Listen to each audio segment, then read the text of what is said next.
Ce mercredi 4 janvier, Julien Arnaud, le présentateur phare de TF1 et LCI, a dévoilé l'expérience la plus traumatisante qu'il a vécue en direct sur le plateau de l'émission Buzz Télévision pour Télévision Magazine.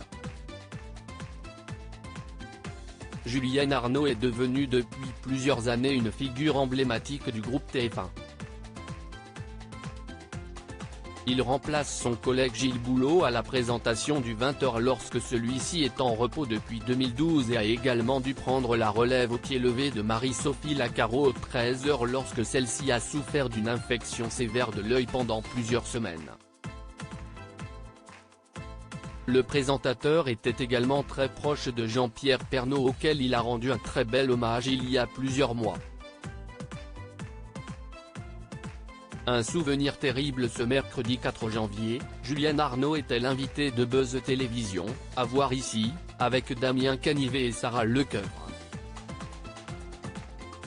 Il s'est confié pendant l'émission sur son souvenir le plus traumatisant à l'antenne, qui a un lien avec l'équipe de France de football.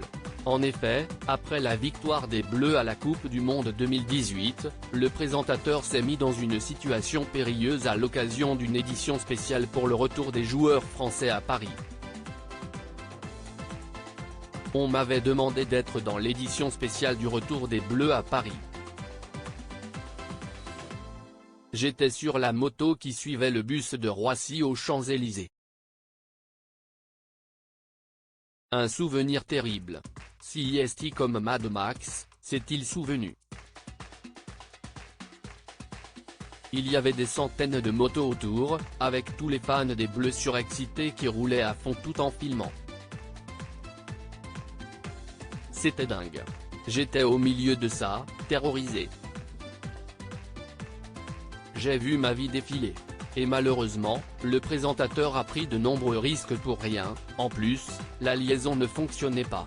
On ne peut pas tout arrêter. Julien Arnaud est à l'antenne depuis maintenant plus d'une vingtaine d'années et a déjà dû annoncer de nombreuses mauvaises nouvelles aux téléspectateurs en direct comme récemment le décès du joueur brésilien Pelé.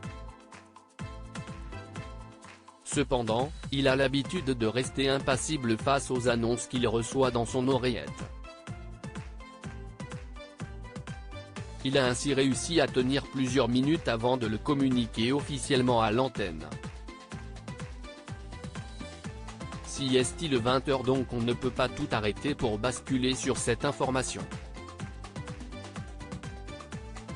La nécro était déjà prête donc on a laissé passer un ou deux sujets et j'ai ensuite improvisé un lancement, a-t-il expliqué pendant l'émission. À lire aussi nous ne parvenions pas à nous séparer, Julien Arnaud évoque les coulisses du JT hommage à Jean-Pierre Pernaut.